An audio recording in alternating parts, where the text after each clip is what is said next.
Canada நாட்டில் எனது வாழ்க்கை. பல முதல் தடவையான செயல்களை அந்த நாட்டில்தான் நான் செய்தேன்.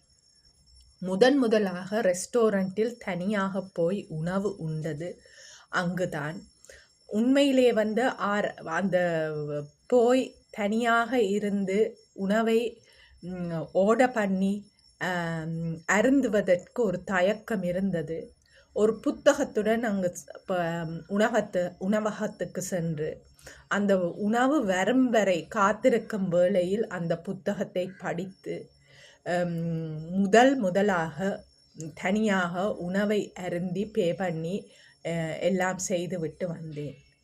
அன்று ஆரம்பித்தது இன்று வரை ஒரு தொடர் கதையாக பயணித்து கொண்டிருக்கின்றது. முதலாக மூவி தியேட்டருக்கு தனியாக சென்று மூவி பார்த்தது, திரைப்படம் பார்த்தது அங்குதான் ஆரம்பம்.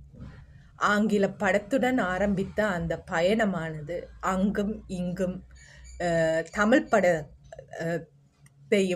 சிங்கள படத்தையும் தனியாக சென்று பார்க்கும் அளவுக்கு வளர்ச்சி அடைந்துள்ளது. முதலாக தனியாக நடப்பது, அதாவது வூட்ஸ் என்று சொல்லுவார்கள், ஒரு காட்டுப்பகுதியான ஒரு இடத்தில் தனியாக நடக்க சென்ற போது பாலியல் வன்முறைக்கு உட்பட்டு விடுவனோ என்ற ஒரு மனப்பயம் ஒன்று இருந்தது. ஆனால் அங்கு பல பெண்கள் தனியாக நடப்பதை கண்டு ஆரம்பித்த அந்த பயணமானது இன்று விஹார மகாதேவி பவுங்காவில் என்னை தனியாக சந்திக்கலாம். இவ்வாறு பல இடங்களில் எனது பயணம் தனியான பயணமாக தொடர்கின்றது. இவ்வாறு பயணிக்கிறதற்கு காரணமாக இருந்தது ஒரு 10 வருடத்துக்கு மேலாக 13 வருடங்களுக்கு முன் ஆரம்பித்த அந்த தனி பயணம். முதலாக உல்லாச பயணியாக பயணத்தை ஆரம்பித்ததும் கனடா நாட்டில். பெண்ணாக பிறந்த நான் ஊர் சுற்ற போவது என்பது ஒரு தமிழ் கலாச்சாரத்தில் ஏற்க முடியாத ஒன்றாக இருந்தது. ஆனால் அங்கு ஆரம்பத்தில் கனடா நாட்டினுள், அதாவது 1 டே ட்ரிப் என்று சொல்லி பஸ் புக் பண்ணி அவர்களே கொண்டு போய் அந்த இடத்தை காட்டி சாப்பாட்டை எல்லாம் தந்து கொண்டு விடுவார்கள். பணத்தை கட்டினால் போதும். அவ்வாறு தான் 1 டே ட்ரிப்பில் ஆரம்பித்து பின்னர் 2-3 நாட்களுக்கு வேறு மாகாணங்களுக்கு சென்றது. ஆகவே அந்த பொழுதிலும் அவர்களே தங்குமிடம் எல்லாவற்றையும் ஒழுங்கு செய்து தருவார்கள். அவ்வாறு போய் முதலாக 2013ஆம் ஆண்டு கியூபா நாட்டுக்கு 10 நாட்கள் தனியாக எனது முதல் உல்லாச பயணத்தை ஆரம்பித்தேன். அதுவும் எல்லாமே டிக்கெட்டோடு தங்கும் ஹோட்டல் எல்லாமே ஒழுங்குபடுத்தப்பட்ட ஒரு பயணமாக ஆரம்பித்த பயணம். அதற்கு முதல் படிப்பு, வேலை, திருமணம், உறவினர்கள் சந்திப்பு இவற்றுக்கு மாத்திரம்தான் பயணங்கள் இருந்தது. எந்த ஒரு உல்லாச பயணம், அதாவது ஒரு தெரியாத நாடு, தெரியாத ஆட்கள் யாருமின்றி ஒரு பயணத்தை ஆரம்பிப்பது என்பது மிகவும் ஒரு கடினமான ஒரு விடயமாக எனது வாழ்க்கையில் இருந்தது. ஆனால் அங்கு ஆரம்பித்த பயணம் இன்று ஸ்ரீலங்கா நாட்டையே நான் சுற்றி பார்த்து எல்லா இடங்களுக்கும் தனியாக செல்வதற்கு ஒரு முக்கியமான காரணமாக அமைந்துள்ளது. அங்குதான் நான் முதலாக ஸ்விம்மிங் சூட், நீச்சலுடையை உடுத்ததும் அந்த நாட்டில்தான். உடல் பாகம், ஒரு உடலின் பாகத்தை காட்டுவதால் நாங்கள் பாலியல் வன்முறைக்கு உட்பட்டு விடுவோம் என்ற ஒரு தப்பான எண்ணம் எமக்கு இருக்கின்றது. நான் பாலியல் வன்முறைக்கு உட்பட்ட பெண்களுடன் பணி புரிந்ததால் சில பெண்கள் முழுக்க உடலை மூடி கட்டிக்கொண்டு சென்றும் அவர்கள் பாலியல் வன்முறைக்கு உட்படுத்தப்பட்டிருந்தது நன்கு அறிந்தேன். அதே நேரம் மிகவுமே வந்து ஒரு உடல் பாகங்களை காட்டக்கூடிய விதத்தில் உடை அணிந்த பெண்கள் எந்த ஒரு பாதிப்பும் அற்றவர்களாகவும் இருந்தார்கள். இதற்கு காரணம் எங்களுடைய மனநிலை. ஆகவே அந்த உடல் நீச்சல் உடை என்பது வந்து உண்மையிலே வந்து தமிழ் சமூகத்தில் பிறந்த எனக்கு அன்று வந்து ஒரு பெரிய ஒரு சவாலாக இருந்தது. ஆனால் இன்று ஸ்ரீலங்கா நாட்டிலும் நீச்சல் உடையுடன் கடலுக்குள் செல்லக்கூடிய அளவுக்கு வளர்ந்து விட்டேன். அது ஒரு சந்தோஷம். ஆகவே அது ஒரு திருப்தியான ஒரு வாழ்க்கை. கனடா நாட்டில் தான் முதலாக டான்ஸ் ஆடத் தொடங்கியது. நிறைய டான்ஸ் வீடியோக்கள் கொரோனா காலத்தில் செய்யக்கூடியதாக இருந்தது. அதே நேரம் வந்து சுயமாக பாடல்களை இயற்றி யூடியூபில் பதிவு செய்தது. அதாவது வந்து இவ்வாறு செல்ஃபி மூலம் எனது கருத்துக்களை தெரிவிப்பது, பாடல்களாக தெரிவிப்பது, லாக்டவுன் பாடலை இயற்றியது, நவாலி பாடலை இயற்றியது எல்லாமே வந்து இந்த கனடா நாட்டில் அது ஒரு தொடர்கதையாக இன்றும் பயணிக்கின்றது. எனது கதைகளை, எனது விவாகரத்து கதை, எனது பாலியல் துஷ்பிரயோக கதை இவை யாவுமே வந்து வெளிவந்ததும் வந்து கனடா நாட்டில். அதன் பயனாக நான் ஸ்ரீலங்காவில் வந்து ஈழப்போரின் பாதிப்புகளை பற்றி பேசக்கூடிய ஒரு துணிவை தந்தது ஒரு கனடா நாட்டு தான். அங்குதான் இந்த வாலண்டியர், அதாவது இலவச சேவை செய்வதின் முக்கியத்துவத்தை அறிந்து கொண்டேன். அதன் காரணமாக நான் தெற்கு சூதானில் வாலண்டியர் பண்ண போனது வந்து கனடா எனக்கு செய்த ஒரு பாக்கியம் என்று தான் சொல்லலாம். ஏனென்று சொன்னால் அங்கு வந்து வாலண்டியர் மூலம் படிக்கும் போதும் கூட வாலண்டியராக வேலை செய்ய வேண்டியது மிகவும் அவசியமான ஒன்றாக அவர்கள் வந்து எங்களுக்கு வந்து ஒரு முக்கியத்துவத்தை கொடுத்திருக்கின்றார்கள்.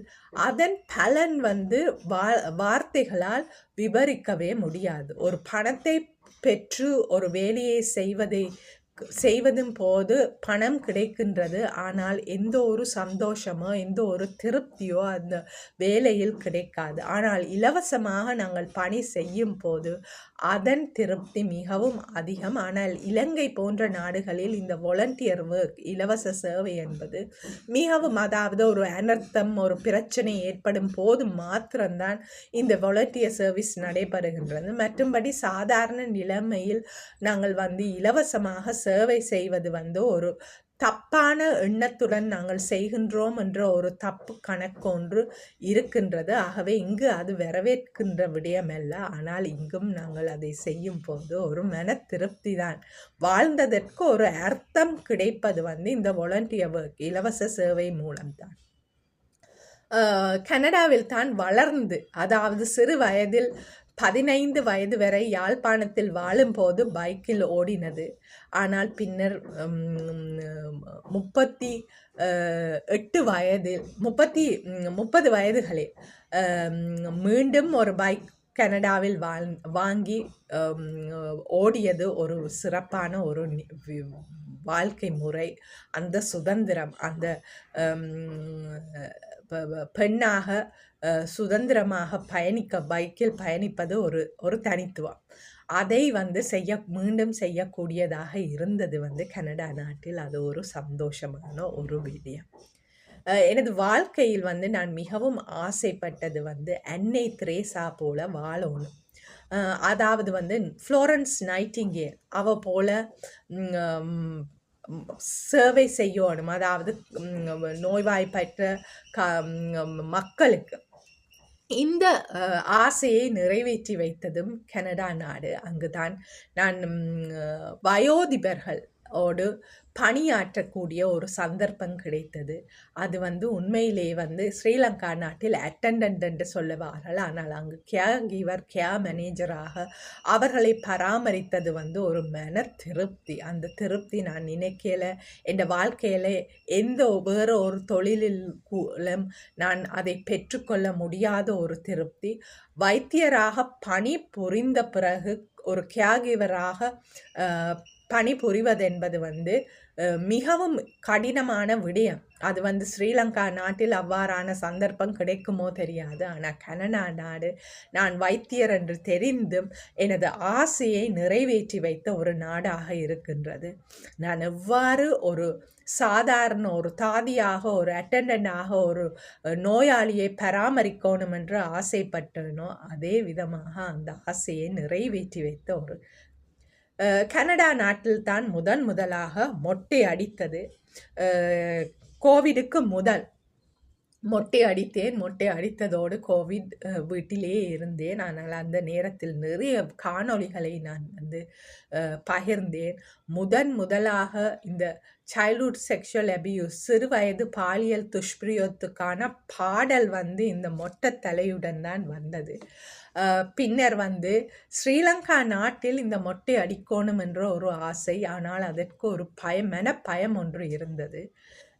அண்மையில் ஒரு பெண்ணை சந்தித்தேன். அவ வந்து தமிழ் பெண், மொட்டை அடித்திருந்தார்.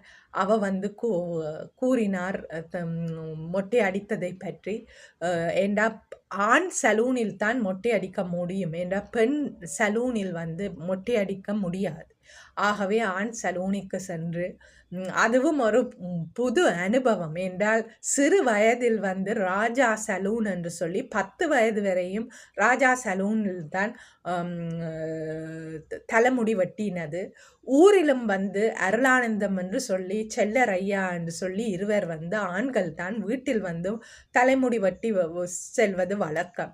ஆனால் வளர்ந்த பிறகு வந்து கனடா நாட்டில் ஆண்கள் வெட்டியுள்ளார்கள். ஆனால் ஸ்ரீலங்கா நாட்டில் முதலாக ஒரு ஆண் தலையை ஷேவ் பண்ணினது ஒரு சந்தோஷம்.